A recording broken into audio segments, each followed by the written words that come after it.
It was a longer ballot than usual. I want to be able to see for myself how peaceful this election process can be. We want people who are in a position of power to do the right thing, I guess. Right now, most importantly, it is just to have my bodily autonomy. Crucial time in the country and everything, and I just think it's important that people just at least put their 2 cents in. Well, the voters have spoken, and Northeast Ohioans are getting the final say in reshaping the political landscape here at home and in Washington. Now at 11, the results are coming in on this election night. And we have complete team coverage for you from Columbus to Boardman to right here in Cleveland. We'll go over tonight's results, but we begin with the closely watched race for Ohio's U.S. Senate seat. This is the Senate seat that Republican Rob Portman is vacating, retiring at the end of his term. Just minutes ago, ABC predicting J.D. Vance the winner here. You see the numbers as they are right now, 54%, 46%. News 5's Morgan Trout in Columbus at the Ohio GOP headquarters. That's where Vance is right now. Morgan, did you hear that ABC News announcement just 2 minutes ago? Yes, Rob, just now, basically, we have been finding out the same time that you've been finding out, and everybody here is finding out at the same time, too. So there's a lot of cheers. There's a lot of people very, very excited right now, but we have not heard from Vance yet. We probably will soon, but a lot of the speeches so far, all the victory speeches, have included praise for Vance. And current sitting and outgoing Senator Rob Portman is celebrating Vance's win. Portman says that having a Republican in D.C. can actually help Ohioans succeed. I believe Ohio is going to lead us to a Senate majority. After a slow start, his lead is growing by the minute, and as we just heard, ABC is projecting that he is going to win. Other Republicans in other Senate races across the country have also caught up to their Democratic opponents' early lead, but we will keep you updated on if he comes out and what he says when he talks about his victory in this race. But Jesse, I know it's probably a very, very different vibe up there in Boardman with Tim Ryan's campaign. What's going on? Yeah, you know, we've been here since about 6 p.m. and a few hours ago when those early votes, those absentee votes rolled in, Tim Ryan's lead seemed pretty solid and people were extremely upbeat here. But, you know, as the polls closed, J.D. Vance began to inch ahead and has continued to do so throughout the night. Obviously, just a few minutes ago, ABC has called this race for Vance not the night that Tim Ryan's camp wanted here. It was extremely disappointing night for them, obviously a hard-fought race. Now, Tim Ryan himself has not come out here at the watch party to greet his supporters and, you know, talk to people, but we are waiting for that concession speech, so we will be here and we'll be back to you when and if he does that. Reporting live in Boardman, Jesse Schultz, News 5. Our thanks to you, Jesse, and to Morgan. Now, in order to run for U.S. Senate, Tim Ryan is giving up his House seat in Ohio's 13th district. Democrat Amelia Sykes and Republican Madison Jesse Otto Gilbert are on the ballot to take his place. To take a look right now, this is how things look with 98% of the precincts reporting Amelia Sykes in a handy lead right now with 53% of the vote. Ohioans also voted for governor today. Republican incumbent Mike DeWine seeking a second term in office against Democrat Nan Whaley. Associated Press projecting DeWine the winner. So we go back to Columbus. That's where the governor and Lieutenant Governor John Husted spoke earlier tonight. We go back to Morgan Trout. Yeah, the governor's race was called super early tonight. It was actually called less than a minute after the polls closed, which really does show that this was a red wave in Ohio. It's looking like it's been a very huge victory for the Republicans tonight. And Lieutenant Governor John Husted, when he was giving his speech, he said that winning is more than just a celebration for tonight. Winning means mostly that our children and grandchildren will never need to look beyond Ohio. And Governor Wine had been preparing, seemingly checking out the podium before the race was even called. And then when he gave his victory speech, he talked a lot about the future. This is our time. It's Ohio's time. It's Ohio's time in history. Things are coming our way. This is a great manufacturing state. And again, the thing, though, you can talk about all the assets that we have, but the most important thing is the people. Think about it. We're a state of people, we just get up in the morning, we go to work. We're people who get things done. We solve problems. We don't whine about them. We just go solve them. We make things. We invent things. We do things. That's the aspect.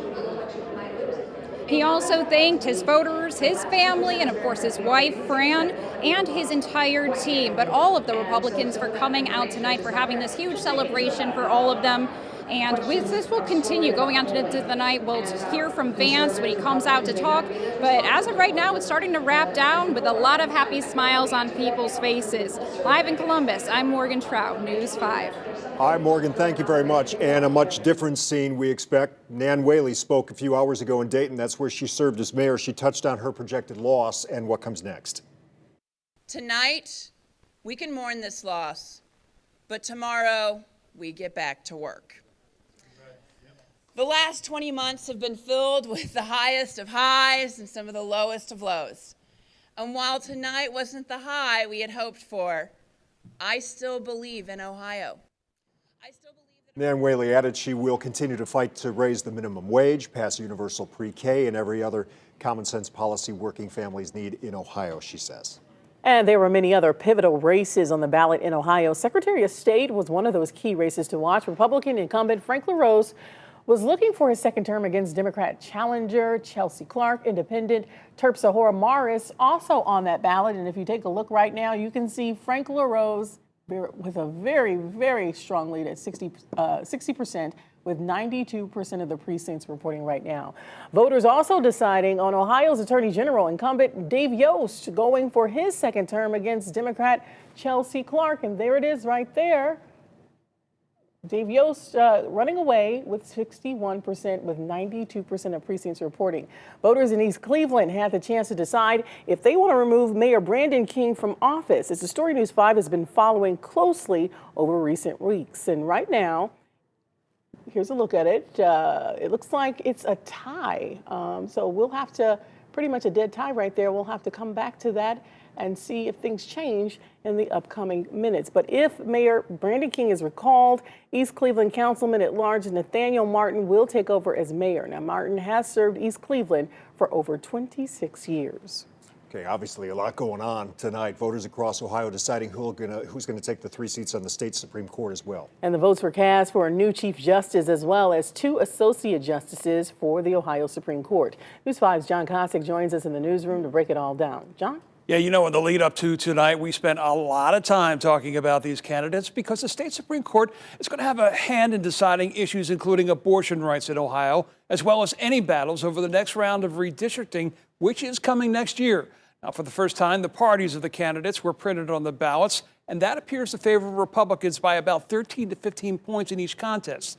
So in the race for Ohio Supreme Court Justice, you have Democrat Jennifer Brunner taking on Republican Sharon Kennedy.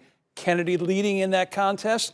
Brunner and Kennedy, of course, are running to replace Chief Justice Maureen O'Connor, who had to retire due to age limits. Repeatedly during the year, the Republican O'Connor broke ranks with her party to rule the maps drawn by the Republican Majority Redistricting Commission were unconstitutional. In the meantime, incumbent Republican Pat Fisher is taking on Terry Jamison, a Democrat. Fisher leading there as well.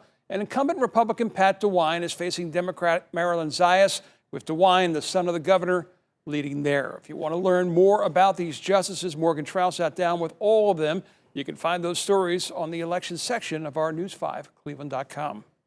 John Kosick, thank you so much. There were 2 other statewide issues on the ballot for Ohioans to vote on this year. Issue 1 has to do with cash bail in the state. It would require courts to consider public safety, the defendant's criminal record, and the likelihood they would return to court when setting bail. Yes, far outweighing the no's. Issue 2 would prohibit non-citizens from voting on local government issues. Again, yes, seems to be leading the way right now. Now, we've reported on the lack of young people voting, but students at the University of Akron are making it clear that politics is incredibly important to them. News 5 anchor DeLon Dillard went to a watch party where students were glued to the TV waiting for those results to come in. Government and politics is something that is really near and dear to many of the students here on the campus of the University of Akron, and obviously you can see really here behind me the number of students that are here. This event put together by the Ray C. Bliss Institute of Applied Politics is something that the university puts together every single time an election cycle comes through just like this. We talked to individuals here, students here tonight, some of which it's their first time voting. Others told me they vote every single time an election runs around. They believe this is their civic duty. This is something that they should be doing. They plan to continue doing it. Take a listen to what some people had to tell me. I'm shocked at the turnout that we have. This is a great event for students to come to of all perspectives and just talk and have civil conversations. And again, the belief may be that many people ages 18 to say 29 and 30 do not vote, but obviously, as you see here, there are many people in that age group. They voted today. They tell me voting is important to them and they plan to continue doing just that. Reporting in Akron, DeLon Dillard, News 5. And we want you to stay with News 5 throughout the night for in-depth election coverage. Coming up later at 11, we'll have a look at the balance of power in the House and Senate across the country. You will find all of our election coverage on air and online at news5cleveland.com and your favorite streaming app. The driver and Grubhub, either of them, it should be responsible, not the property owner. Coming up next on News 5 at 11, a delivery disaster for a Northeast Ohio man. What you can do if your property is ever damaged by a delivery driver.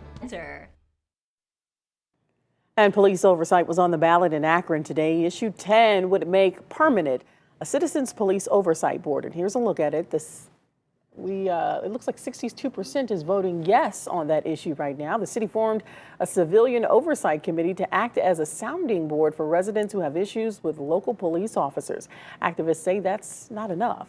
If passed, issue 10 would also create an oversight board, but rather than the board being the result of an ordinance passed by city council, it would be written into their city charter, making the group permanent. The mayor proposed his own version of a police oversight board in the form of a constitutional amendment that would be on the ballot in 2023. Voters in Cuyahoga and some parts of Medina counties deciding whether to support the Metro Parks. It's been nearly 9 years since voters last approved the last Metro Parks levy in a landslide. Issue 5 in Cuyahoga County, if it passes, would account for 60% of Metro Parks funding. Let's take a look at the numbers there, and it seems to be a resounding yes on that. We'll stay on it, though. All right.